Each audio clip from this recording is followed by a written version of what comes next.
started to feel really, really ordinary actually, which is disconcerting. All muddled in my head and my stomach feels bad, and I don't normally get travel sick or car sick, or you know, plane travel never bothers me, but apparently I just don't like long trips by train. My body is reacting violently against it. So what I'm going to do is, I've got some podcasts sitting up in the cloud in my Dropbox account. So what I'm going to do is I'm going to load up the browser and pull those podcasts down to the memory in the Playbook here, and have a bit of a lay down and a listen.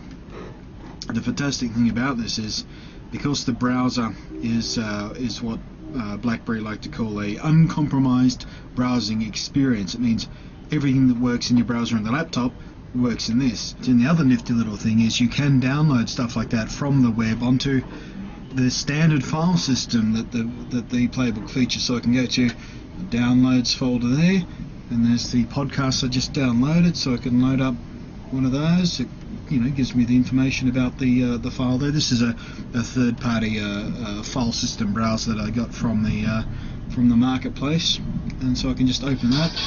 It automatically loads the appropriate program for the type of file you're opening, and away you go. It's a brilliant, smooth experience. So anyway, I'm going to lay down for an hour or two and see if I feel better. Other things to do might include cleaning the caches. Before you do any cache cleaning for me. Just went down to the buffet car and got myself a nice prime beef meat pie, which I expected to be awful because it's probably been sitting there in the warmer since we set out from Sydney, and but it was actually really delicious, very yummy. Some tomato sauce on there and everything, and oh, it was just delicious. I feel like 700% better now. I'm full of energy, and you know, a can of Coke. And again, we come back to that uncompromised web browsing experience, as RIM like to call it. It means that, you know, if there's an app, say, like there's no TwitPic app at the moment, there's no native Twitter application for the Playbook as I'm recording this. I mean, by the time this goes live, there may very well be, because, you know, Twitter's kind of a big deal in case you hadn't noticed. But you can use Twitter, the proper Twitter website on this. It works perfectly. And if you want to upload a picture to TwitPic, obviously you can't do that from the Twitter website itself, although it's going to change soon. But anyway, you can go to TwitPic. Let's see if I can load it here. Oh, I haven't got it saved, so let's type it in. twitpic.com. Yeah, so we go upload a photo or video, and it gives me an error because I've lost signal.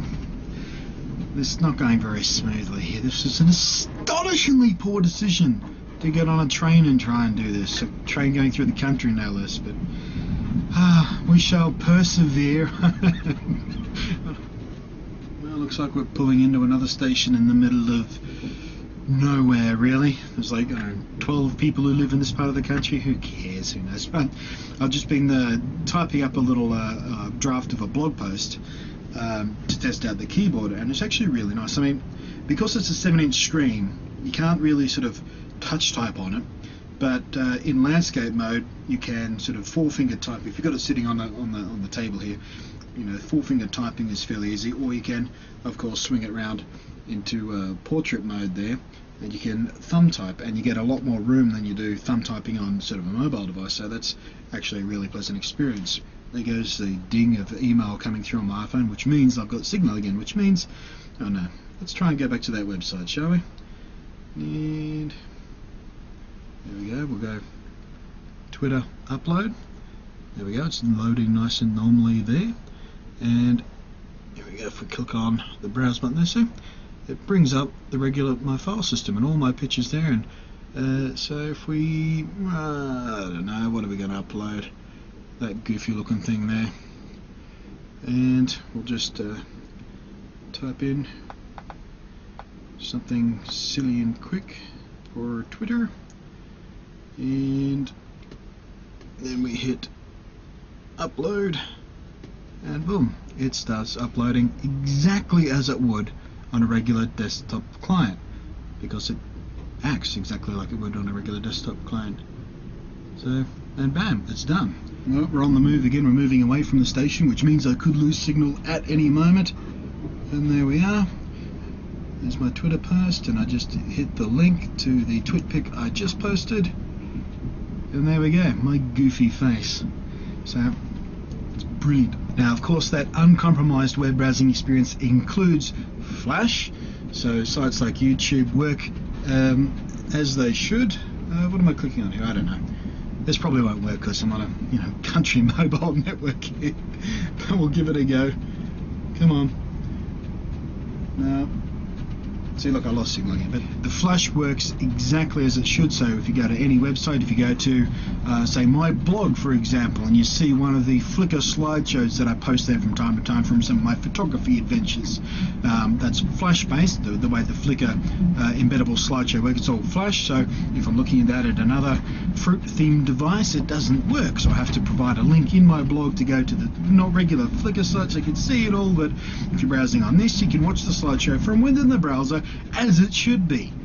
So, that uncompromised browsing experience that BlackBerry sort of put on their bullet point list of things that are cool about the Playbook isn't just marketing blurb. It actually does make things really, really pleasant. But, we all know Flash can and does eat up memory, eat up battery, it can slow things down if there's too much Flash on a page. Guess what? You've got full control to actually go into options and turn Flash off at any time you like and turn it back on at any time you want and you need it. So you've got absolute control over your browsing experience. I tell you, I'm really starting to like it. I really, really am starting to like this very much. And to be completely honest with you, I didn't expect to, because I've never been much of a BlackBerry person. BlackBerry have got that reputation of being for the business geek, the enterprise kind of handsets. But I have to admit, a few of my young and hip friends have got them as well, and I used to mock them down. Oh, BlackBerry, why don't you get a proper smartphone? But I think BlackBerry have really started to turn their ship around, and they've understood the new world of smartphones and tablet devices and stuff, because this works like things should work. And to be absolutely candid with you, I'm liking the operating system on this a lot more than my iPad. And I like my iPad fine, I use it all the time, but the experience of using it is just, it's really pleasant. Now, as I mentioned in the first video of this series, the cameras on this, front and back cameras, are both high def, 5 megapixel, 3 megapixel. Both sides can do high def video, 1080p video recording, and they're actually surprisingly good.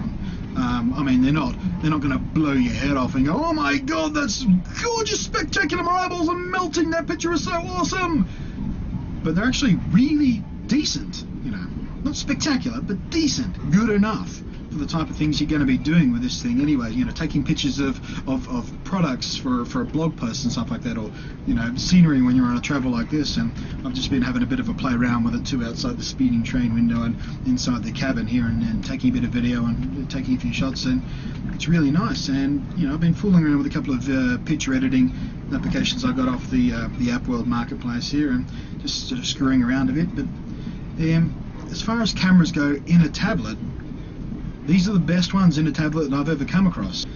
Again, once more, RIM have sort of impressed me and gotten serious about this thing, and haven't gone, well, throw in that 50 cents worth of camera just so we can say we've got a camera on the device. No, they went, you know what, let's put decent camera in. Let's put decent camera on both sides as well. Because that way we can embarrass the competition, and people can mock them mercilessly. And so, actually, you know what, don't even take my word for it. Let's do a direct comparison right here, right now. This is the front-facing camera from the Playbook, and this is the front-facing camera from the Apple iPad 2. So, yeah. Not that great. Anyway, I'm getting a bit carried away. But yeah, pretty good cameras. Now, the interactive experience on the BlackBerry Playbook, I recommend it. Go into a store and find one and play around. Anyway, so I'm going to keep fooling around here. I might try some games and stuff next, and I'll see you back here for part 3 a little bit later.